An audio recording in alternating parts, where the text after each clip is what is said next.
Large noodles and a pastry. That'll be 10/5. He needed $1 million contract. She needed survival. Their marriage was a deal until feelings became real. She became the only thing he couldn't buy.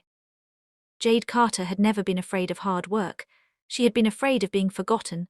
Every day, she stood on the corner selling noodles and pastries to people who didn't look twice at her. Her life was a constant battle against hunger, debt, and danger.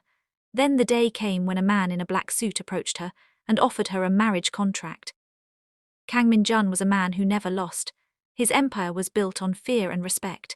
He needed a wife for $1 million contract, and Jade was the perfect choice, poor, invisible, and easily controlled. She accepted the deal to save her family. But when danger comes for her, Min-jun realizes he cannot buy her loyalty, because she has already earned it. The city woke before Jade Carter did, but not by much. By 4:30 a.m., she was already elbow-deep in flour, kneading dough for the breakfast pastries that would feed the construction workers, the cab drivers, and the nurses finishing night shifts. Her fingers moved with practiced efficiency, shaping each piece into perfect rounds despite the dim light of the single bulb hanging above her makeshift kitchen. The apartment was silent except for the rhythmic sound of her work. In the next room, her younger brother Malik slept on a mattress on the floor, his homework still scattered around him. Her sister Nia was curled up on the couch, her 8-year-old body barely taking up half the cushion. Jade glanced at them through the doorway and felt the familiar weight settle on her chest, the weight of being responsible for lives that weren't supposed to be hers to carry.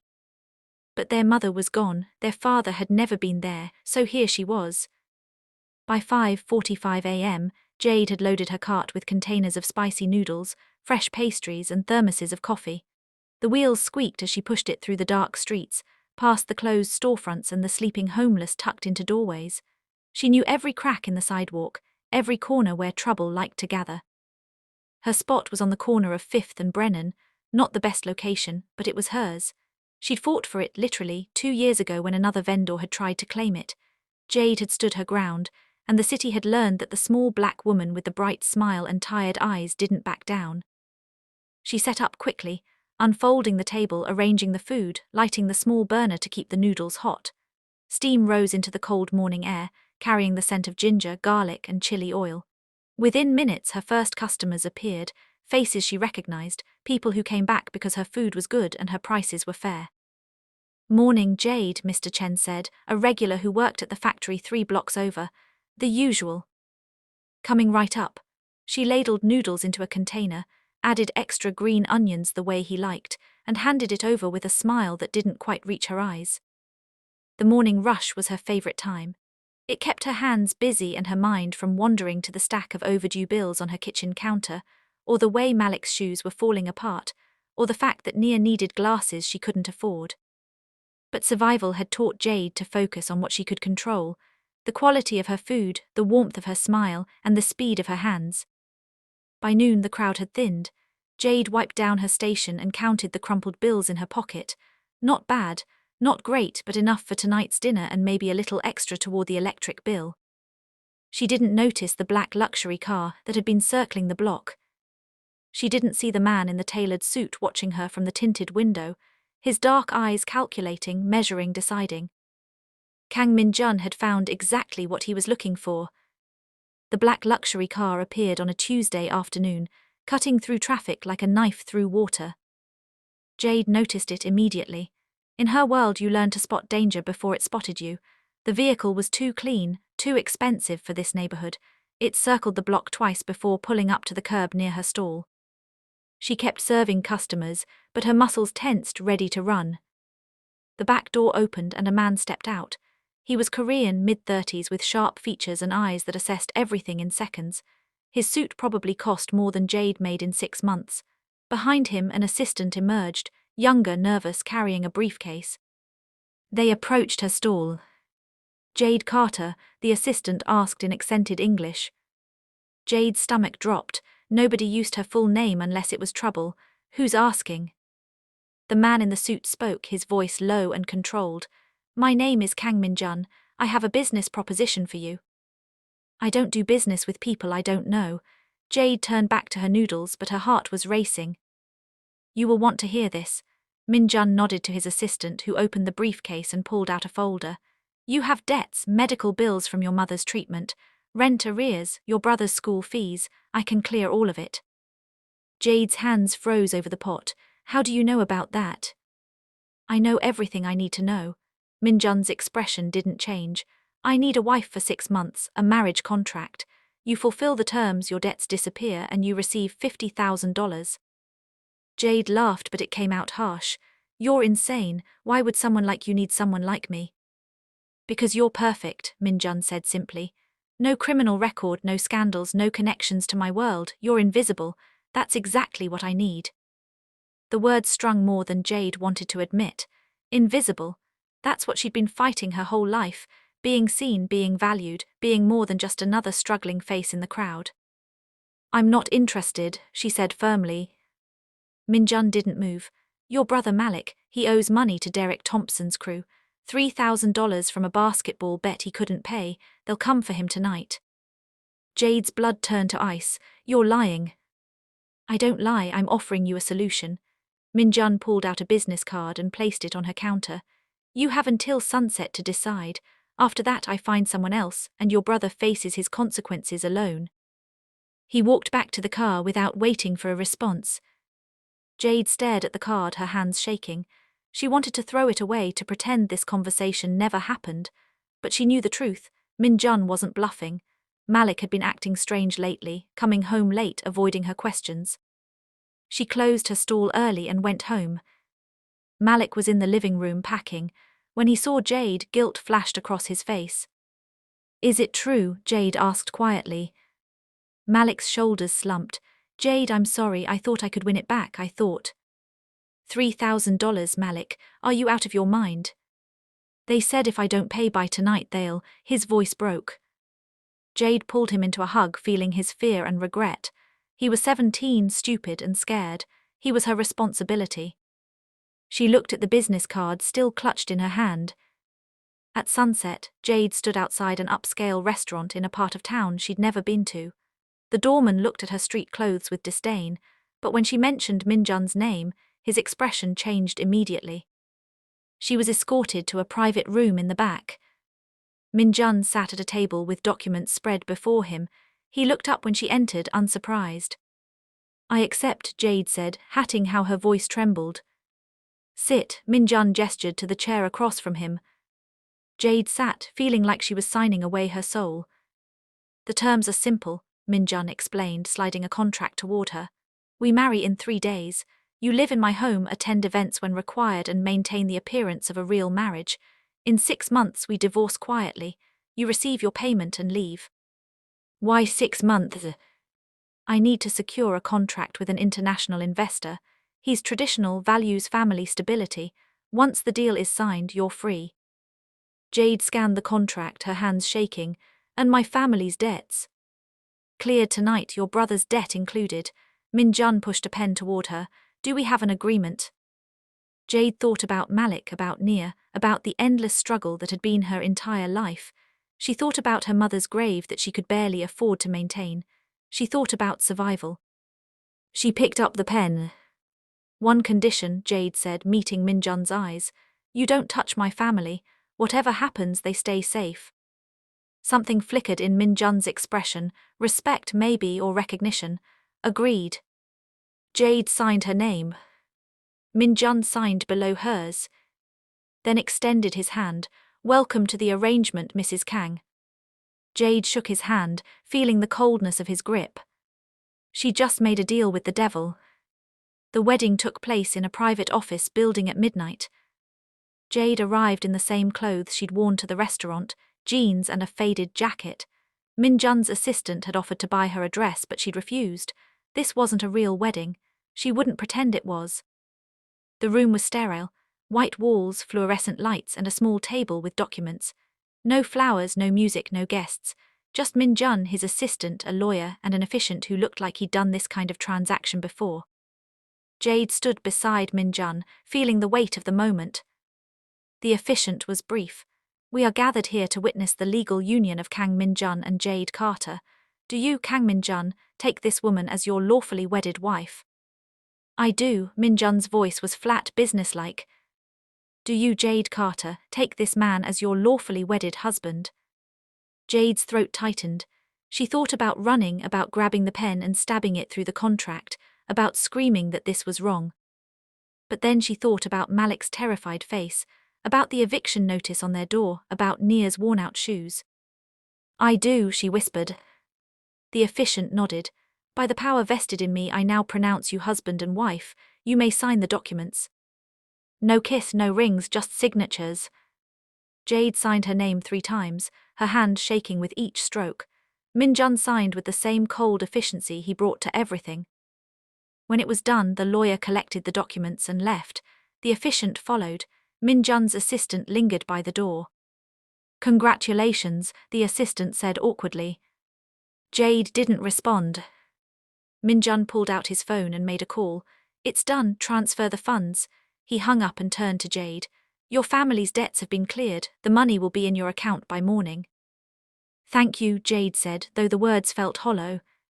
We'll move your belongings tomorrow. You'll live at my estate starting immediately.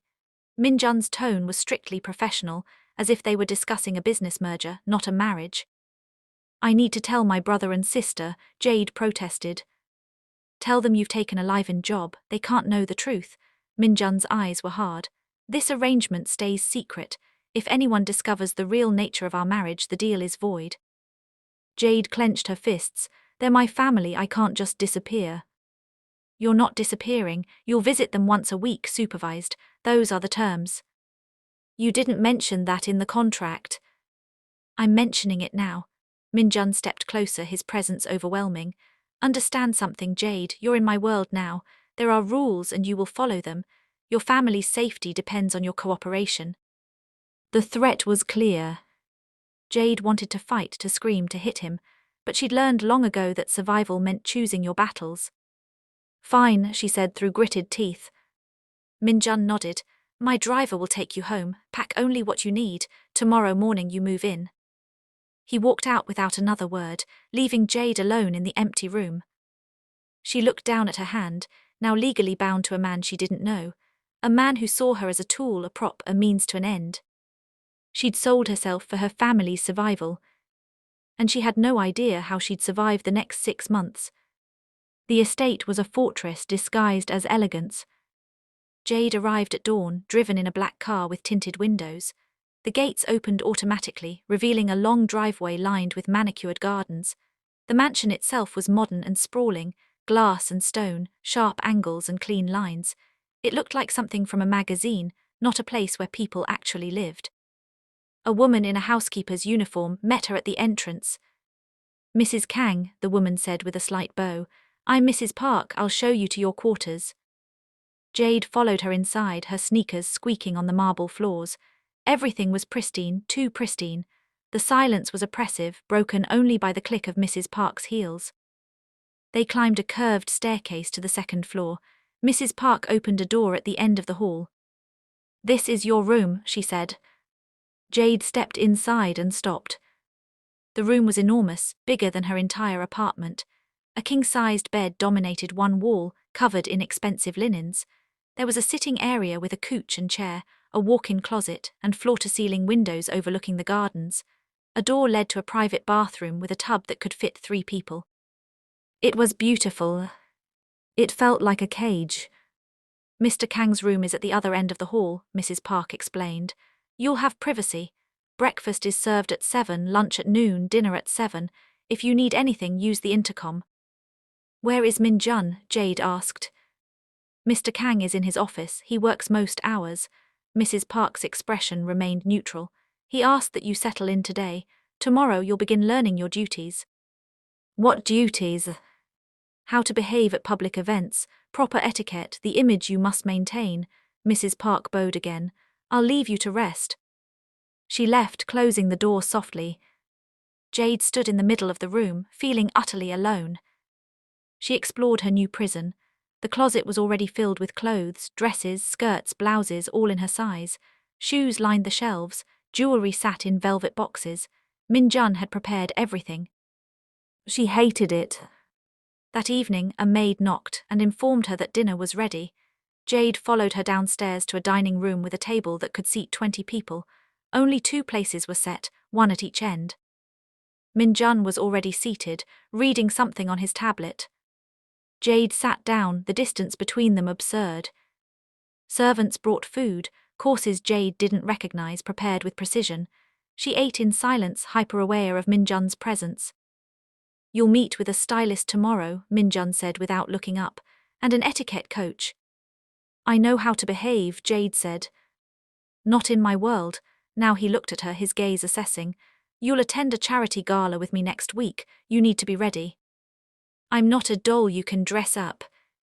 "You're exactly that for the next 6 months." Min Jun set down his tablet.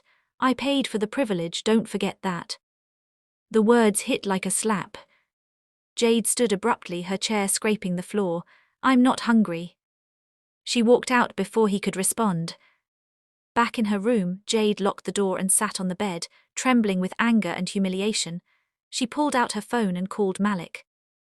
"Hey," her brother answered. "How's the new job?" Jade forced cheerfulness into her voice. "It's fine, big house, lots of work. How's Nia?" "She's good, got a B on her math test." Malik paused. "Jade, I'm really sorry about everything. I know you're doing this because of me." "Don't worry about it," Jade said softly. "Just focus on school, okay, and take care of your sister." "I will. Love you." "Love you too." She hung up and stared at the ceiling. 6 months, she could survive 6 months. She had to. The attack came on Jade's 3rd night in the mansion. She was asleep when the first gunshot shattered the silence. Her eyes flew open, heart hammering. For a moment she thought she dreamed it. Then she heard shouting, followed by more gunshots. Jade rolled out of bed and crouched low, her street instincts kicking in. She crawled to the window and peeked out. Dark figures moved through the gardens, armed and organized. This wasn't a robbery, it was an assault. She heard footsteps running past her door, then Min Jun's voice barking orders in Korean. Jade's mind raced. She could hide, wait for it to be over, that would be smart. But then she heard a scream from downstairs, a woman's voice, terrified. "Mrs. Park." Jade didn't think. She grabbed a heavy lamp from the nightstand and opened her door. The hallway was chaos, bodyguards rushing toward the stairs, weapons drawn. She pressed herself against the wall and followed them down. The first floor was a war zone. Windows were shattered, furniture overturned. 3 masked intruders had cornered Mrs. Park in the kitchen. One of them raised his gun. Jade didn't hesitate. She ran forward and swung the lamp with everything she had. It connected with the gunman's head, and he went down hard. The other 2 spun toward her, surprised. "Run!" Jade screamed at Mrs. Park. The housekeeper fled as one of the intruders lunged at Jade. She dodged, but he was faster, grabbing her arm and twisting it. Pain shot through her shoulder. Jade kicked at his knee, connecting hard. He stumbled, and she grabbed a kitchen knife from the counter. "Back off," she shouted, brandishing the blade. The intruder laughed, until Min Jun appeared behind him. Min Jun moved with lethal precision. One strike to the throat, another to the temple, and the man collapsed. The second intruder tried to run, but Min Jun shot him in the leg. The mansion fell silent, except for the ringing in Jade's ears. Min Jun turned to her, his expression unreadable. "What the hell were you thinking?" "She was going to die," Jade said, her hand still shaking around the knife. "You could have been killed." "So what?" Jade's voice rose. "I'm just a tool to you anyway, right? Easy to replace." Min Jun stared at her, something shifting in his eyes. "No," he said quietly, "not easy to replace." Before Jade could respond, his security team entered, securing the area. One of them spoke rapidly in Korean. Min Jun answered, then turned back to Jade. "Go to your room, lock the door." "Who were they?" "Rivals testing my defenses." Min Jun's jaw tightened. "They won't get a second chance." Jade didn't argue. She went upstairs, locked herself in, and finally let herself shake. She'd saved Mrs. Park. She'd fought back. And Min Jun had looked at her differently, like she was more than just a contract. 2 days after the attack, Jade was summoned to Min Jun's office. The room was as cold and controlled as the man himself, dark wood, expensive art, and wall-to-wall windows overlooking the city. Min Jun sat behind his desk, reviewing documents. He didn't look up when she entered. "Sit," he said. Jade sat, her defenses up. Minjun finally looked at her, his expression grave. The men who attacked were sent by Choi Sang-ho. He runs the largest rival operation in the city. Okay, Jade said slowly. What does that have to do with me? Everything, Minjun leaned back in his chair. The contract I'm securing, the reason I needed this marriage, it's with a Chinese investor named Wei Zhao. He controls shipping routes worth billions. Choi wants those routes. If he can prove I'm unstable or weak, Wei will go to him instead. So the attack was a test. Yes, and now Choi knows about you. Minjun's voice hardened. He knows I married suddenly, quietly. He's digging into your background looking for leverage. Jade's stomach dropped. My family is being protected. I have men watching them. Minjun stood and walked to the window. But there's something you need to understand, Jade. I didn't choose you randomly.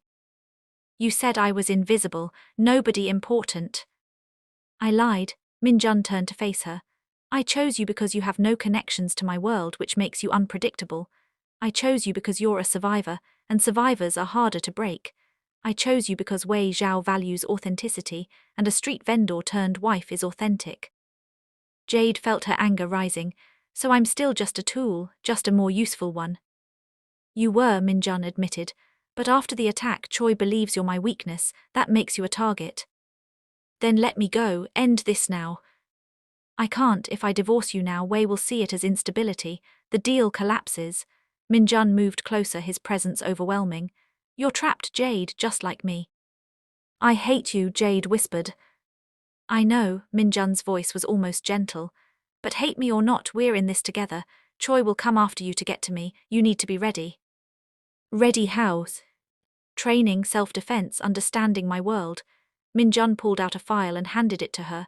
This is everything on Choi Sang-ho. Study it, learn his patterns, because next time he moves you need to see it coming. Jade took the file, her hands trembling with rage and fear. Why didn't you tell me this from the beginning? She demanded. Would you have agreed if you knew? Jade didn't answer. They both knew the truth. That night Jade sat in her room reading about Choi Sang-ho. He was ruthless, strategic, and notorious for using hostages to control his enemies. Families of rivals had disappeared. Wives had been kidnapped. She was exactly the kind of target he loved. Jade called Malik, checking in like she did every night. He sounded happy, talking about a basketball game. Nia got on the phone, chattering about a school project. They had no idea their lives were in danger because of her. When she hung up, Jade made a decision. She wouldn't just survive this, she would fight.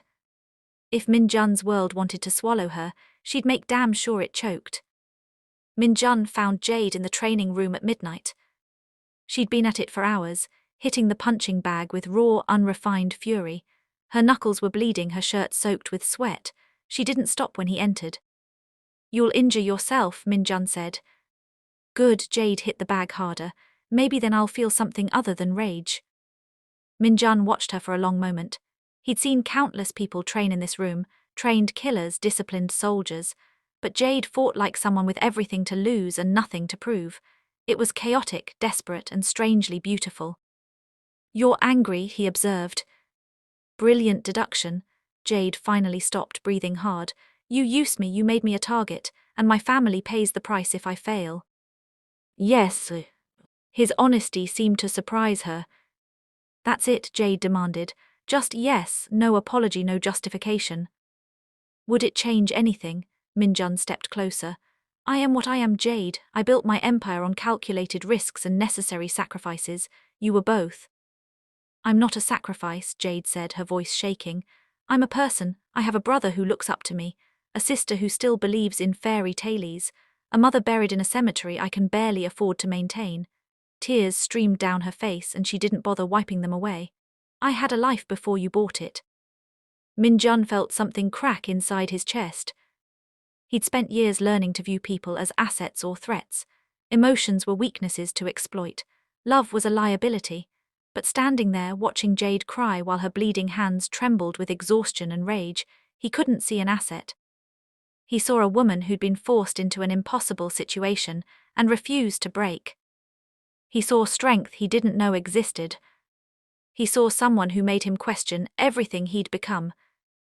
I'm sorry, Minjun said quietly. Jade's eyes widened. What? I'm sorry, the words felt foreign in his mouth. You deserved the truth, you deserved a choice, I took both from you. Why now? Jade's voice was barely a whisper. Why tell me now? Because you saved Mrs. Park when you could have hidden, because you're training at midnight instead of giving up, because you're still calling your family every night to make sure they're okay. Minjun reached out slowly, giving her time to pull away. When she didn't, he gently took her damaged hands in his. Because you're not what I expected. What did you expect? Someone I could control, someone who'd play their role and disappear. Minjun looked at her bleeding knuckles. But you refuse to disappear, don't you? I've been invisible my whole life, Jade said. I'm done with that. Minjun pulled out a handkerchief and carefully wrapped her knuckles. The gesture was surprisingly tender. Tomorrow I'll have a proper instructor teach you to fight correctly, he said. And I'll tell you everything about the contract, the deal, and what Choi is planning. Why? Because you're right, you're not a tool. Minjun met her eyes. You're my wife, and maybe it's time I started treating you like one. Jade pulled her hands back, wary. Don't confuse guilt with caring. I'm not, Minjun stepped back, giving her space, but I am beginning to understand the difference. He left her alone in the training room. Jade watched him go, her mind reeling. She didn't trust him, couldn't trust him, but something had shifted between them, something small, fragile, and dangerous. For the first time since signing that contract, Jade wondered if Minjun was capable of being more than the cold, calculating man who'd bought her. And she wondered if she was foolish for wanting to find out. The charity gala was exactly as horrible as Jade expected. She wore a dress that cost more than her old apartment, emerald silk that hugged her curves and made her feel like an imposter. Minjun had coached her through the evening. Smile, nod, let him do the talking. She was there to look beautiful and devoted. She hated every second. Wei Zhao, the Chinese investor, was a small man with sharp eyes that missed nothing. He spoke with Minjun in Mandarin while Jade stood beside them, ornamental and silent. But she caught Minjun glancing at her occasionally, as if checking that she was okay. It was almost considerate. The evening dragged on. Jade excused herself to the restroom, grateful for a moment alone. She freshened up and took a deep breath. Preparing to return to the performance. She never made it back to the ballroom. Two men grabbed her in the hallway, professional, efficient. One covered her mouth while the other injected something into her neck. Jade tried to fight, tried to scream, but the drug worked fast. The world went black. She woke in darkness, her head pounding. Jade blinked, trying to focus. She was in some kind of warehouse, abandoned, judging by the rust and decay. Her hands were zip-tied behind her back, her ankles bound to a chair. Panic surged, but she forced it down. Panic got you killed. Think, assess, survive. The door opened and a man walked in. Even in the dim light, Jade recognized him from the file Minjun had given her, Choi Sang-ho. He was older than his photos, with grey streaking his hair, but his eyes were cold and calculating. Mrs. Kang, he said in accented English, finally we meet. Go to hell, Jade spat. Choi smiled. Spirit, I see why Minjun chose you. He circled her slowly. Do you know what you are to him? A prop, a pretty thing to parade for Wei Zhao. After the contract is signed, you'll be discarded. I already know that. Do you? Choi leaned in close. Then why are you still playing along? My family, Jade said truthfully. He's protecting them. How noble, Choi straightened. Here's what's going to happen. Minjun will receive proof that I have you. He'll be given a choice, surrender his territories and the Wei contract or you die. He won't surrender anything for me. Won't he? Choi pulled out his phone and showed her a video. It was from tonight. Minjun frantically searching the gala, his usual control shattered. He was shouting orders, his face twisted with something that looked like fear. For her. He's already looking for you, Choi said, and when he comes I'll be ready. He left, locking the door behind him. Jade tested her bonds. The zip ties were tight but not impossible. She'd learned a few things in the streets. She began working her wrists, ignoring the pain as the plastic cut into her skin. She thought about Minjun's face in the video. That fear had been real. Maybe he did care, or maybe it was just pride, hatting that someone took what belonged to him. Either way, Jade wasn't going to sit here and wait to be rescued. She worked the zip ties for what felt like hours, until blood made them slippery enough to pull free. Her wrists were raw and bleeding, but her hands were free. She untied her ankles and stood, wobbling slightly. The warehouse was huge, filled with crates and old machinery. Jade found a piece of metal pipe and hefted it. Not much of a weapon, but better than nothing. She moved toward the door, listening. Voices outside, guards talking, at least 3. Jade took a breath and opened the door. The first guard turned, surprised. She swung the pipe at his knee and he went down screaming. The second lunged at her, but Jade was already moving, using his momentum to throw him into a stack of crates. The third pulled a gun. Jade dove behind a crate as bullets splintered wood. She grabbed a handful of rust and debris and threw it at his face. He cursed, blinded, and Jade rushed him, slamming the pipe into his wrist. The gun clattered away. She ran.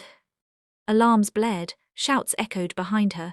Jade sprinted through the warehouse looking for an exit. She burst through a side door into the night and ran straight into Min Jun. He caught her, his eyes wild. "Jade." "They're right behind me," she gasped. Min Jun pulled her behind him as his security team engaged Choi's men. Gunfire erupted. Min Jun shielded Jade with his body, moving them toward the waiting cars. "You escaped on your own," he said, something like awe in his voice. "Did you think I'd just sit there?" Jade shot back. Despite everything, Min Jun smiled. "No, I suppose I didn't." They made it to the car. As they sped away, Jade looked back at the warehouse, flames now rising from inside. She'd survived. And Min Jun had come for her. The war came to its end 3 days later. Min Jun had spent 72 hours planning, strategizing, calling in every favor and alliance he'd built over decades. Choi Sang-ho had made a fatal mistake by taking Jade. He'd revealed just how much he feared Min Jun's growing power. Now it was time to end this. The meeting was set at a neutral location, an abandoned factory on the outskirts of the city. Both sides agreed to come armed but to talk first. Min Jun knew it was a trap, so did Choi, but they both needed this confrontation to settle years of rivalry. Jade insisted on coming. "Absolutely not," Min Jun said flatly. "He took me," Jade argued. "I deserve to see this through." "You could be killed." "I've already been kidnapped and almost murdered. I'm not hiding anymore." Jade's eyes were fierce. "Besides, you need me." "How?" "Because Wei Zhao is going to be there, isn't he? This is about the contract as much as revenge, and you need your wife by your side to show you're stable and strong." Min Jun stared at her, torn between admiration and frustration. "You're impossible." "I learned from the best." Jade crossed her arms. "I'm coming, that's final." So she came. The factory was eerily quiet when they arrived. Min Jun's men spread out, securing positions. Jade walked beside Min Jun, her head high despite the fear churning in her stomach. Choi emerged from the shadows with his own team, and beside him, elegantly dressed and watching everything with calculating eyes, was Wei Zhao. "Min Jun," Choi said with a cold smile, "and the famous Mrs. Kang, I'm impressed you brought her, either very confident or very foolish." "Neither," Min Jun said calmly. "Just honest, my wife is my partner, not my weakness." Wei Zhao stepped forward. "This territory dispute has gone on long enough. I came tonight to see which of you truly has the strength to honor our contract." He looked between them. "Show me." Choi reached for his weapon. Everything happened at once. Min Jun's men moved as gunfire erupted. Jade dropped low as Min Jun pushed her behind a concrete barrier. The factory exploded into chaos, bullets, shouts, the smell of gunpowder. But this time Jade wasn't defenseless. She grabbed a gun from a fallen guard and covered Min Jun's flank. When one of Choi's men tried to circle behind them, Jade fired, not to kill but to disable. The man went down, clutching his leg. Min Jun glanced at her, surprised. "Where did you learn to shoot?" "YouTube," Jade said breathlessly. "And your training room has guns." Despite everything, he almost laughed. The battle was brutal but brief. Min Jun's forces were better trained, more loyal. Within minutes, Choi's men were either down or surrendering. Choi himself stood cornered, blood streaming from a shoulder wound. Min Jun approached him, gun raised. "Do it," Choi spat. "Prove you're the monster everyone says you are." Min Jun's finger tightened on the trigger. Jade could see the war in his eyes, years of rivalry, anger. the easy violence he'd built his empire on. Then he lowered the guns. "No," Minjun said quietly. "You don't get to make me the villain. You live with the knowledge that you lost, that you underestimated me, that you're finished." He turned to Wei Zhao, who'd watched the entire confrontation without expression. "Is this strength enough for you?" Minjun asked.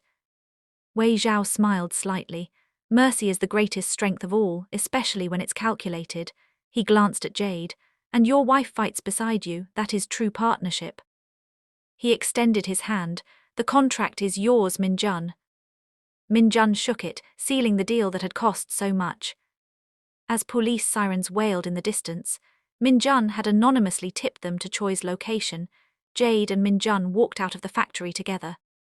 "It's over," Jade said, barely believing it. "It's over," Minjun confirmed. He stopped and turned to her. "You didn't have to fight tonight."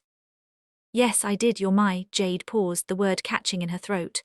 "You're my husband, for real now, not just on paper." Minjun took her hand, carefully avoiding her bandaged wrists. "Jade, the 6 months are almost up. The contract is signed. You could leave. I'd still pay you, still protect your family. You'd be free." Jade looked at him, really looked at him. This man who'd bought her like property, who'd put her in danger, who'd seen her as a tool. But also the man who'd apologized, who'd trained her to fight, who'd risked everything to save her, who'd chosen mercy when violence would have been easier. "What if I don't want to be free?" Jade asked quietly. Minjun's breath caught. "What are you saying?" "I'm saying," Jade stepped closer, "I'm saying that somewhere between hatting you and surviving you, I started seeing you, the real you under all the control and coldness, and I think you started seeing me too." "I did," Minjun admitted. "I see you, Jade. Your strength, your courage, your refusal to be broken. You're the most real thing in my life." "Then let's make this real," Jade said. "Not a contract, not a business deal, a real marriage, a real partnership." "Are you sure?" Minjun's voice was rough with emotion. "My world is dangerous, it will always be dangerous. I grew up on dangerous streets, survived impossible odds and just fought my way out of a mafia war."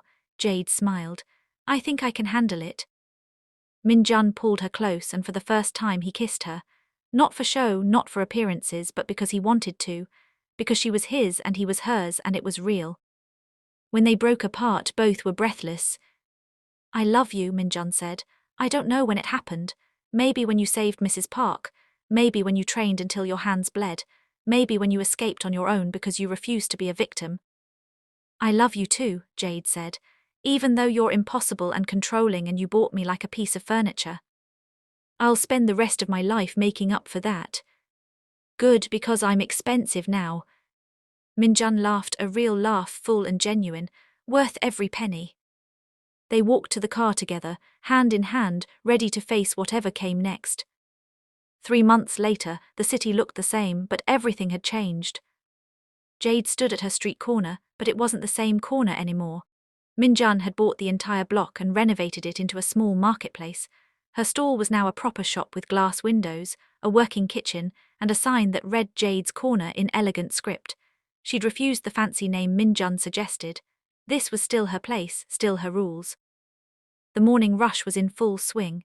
Customers lined up for her spicy noodles and pastries, but now she had help, 2 employees she'd hired from the neighborhood, people who needed work just like she once did. Malik worked the register between college classes, and Nia did her homework at a small table in the corner, her new glasses perched on her nose. The bell above the door chimed, and Jade didn't need to look up to know who it was. Minjun walked in wearing a simple black sweater and jeans, a far cry from the sharp suits he used to wear. He'd stepped back from the darker parts of his business, restructuring his empire into something that could survive in the light. It hadn't been easy. Some of his associates had turned against him, calling him weak for choosing a woman over power. He'd proven them wrong in ways that reminded everyone why he'd become a boss in the first place. "You're early," Jade said, wiping her hands on her apron. Finished the meeting quickly. Minjun leaned against the counter, watching her work with an expression that still surprised her, softness mixed with admiration. "Wanted to see you." Malik rolled his eyes from the register. "You guys are disgusting." Jade threw a dish towel at her brother, but she was smiling. Real smiling, the kind that reached her eyes. Minjun had kept his promise. He'd protected her family, paid off every debt and given her the resources to build something of her own. But more than that, he'd given her space. He didn't try to control her or change her. He showed up every day, not as a boss or a husband fulfilling an obligation, but as a man trying to earn her trust one moment at a time. It was working. That evening, after closing the shop, they walked through the neighborhood together. Min Jun's bodyguards followed at a distance. Some dangers never fully disappeared, but they were discreet. Jade had insisted on that. She wanted to feel normal, even if normal was relative now. I got a call from the investor, Min Jun said quietly. The one from the original contract. Jade's step slowed. What did he say? He withdrew, said he doesn't do business with people who make emotional decisions. Min Jun's jaw tightened, but there was no regret in his eyes. I told him that was fine. I already got what I needed. Jade looked at him, this man who had once seen her as a tool, who had learned to see her as a person, and finally as someone he couldn't live without. You lost $1 million for me.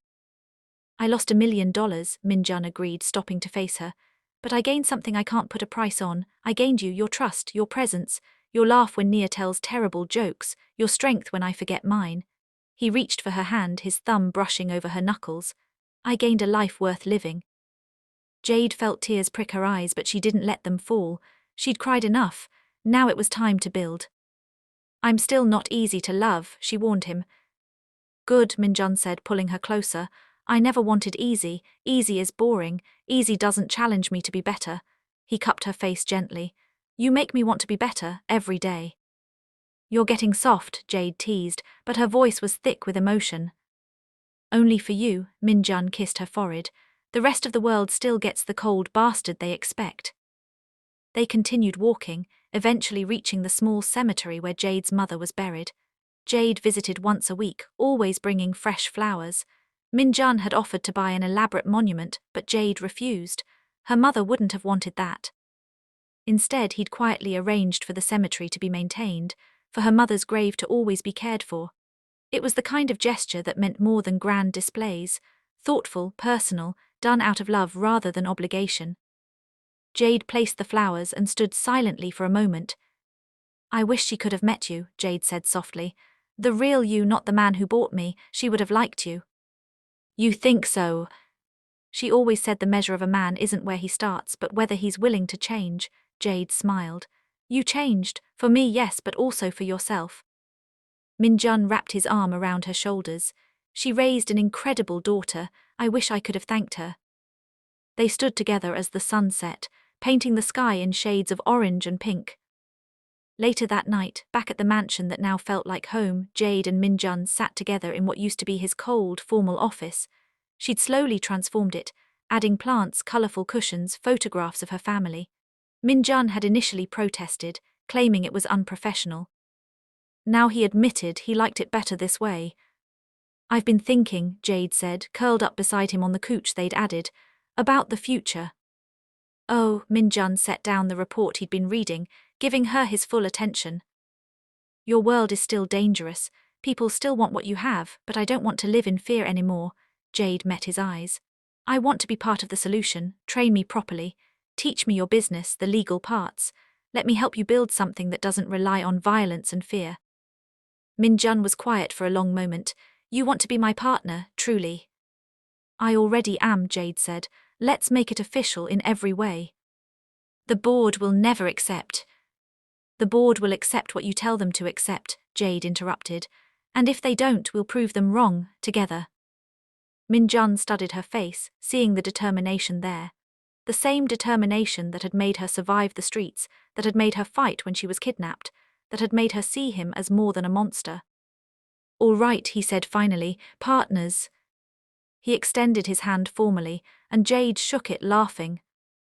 We're married and you're shaking my hand. This is business, Min Jun said seriously. Then he pulled her close and kissed her. That was personal. Nia's voice called from downstairs. She and Malik had moved into the mansion 2 weeks ago, claiming they wanted to keep an eye on Jade. Really, they just liked the pool. Jade, Min Jun, dinner's ready, I helped cook. They both grimaced. Nia's cooking was enthusiastic but terrible. We're ordering pizza later, Min Jun whispered. Definitely, Jade agreed. They went downstairs together, hand in hand, ready to face Nia's culinary disaster with smiles. This was their life now, messy, complicated, sometimes dangerous but real, built on choice rather than obligation, on love rather than contract, on partnership rather than control. Min-jun had married a street vendor for $1 million deal. But he'd fallen in love with a fighter who refused to be bought, who challenged him to be better, who saw past his armor to the man underneath. And Jade had agreed to a contract to survive. But she'd found something worth living for, a love that was earned rather than purchased, a partnership built on mutual respect, and a future she could shape with her own hands. They'd both gotten something better than what they'd bargained for. They'd gotten each other. And in a world built on transactions and power plays, that was the most valuable thing of all.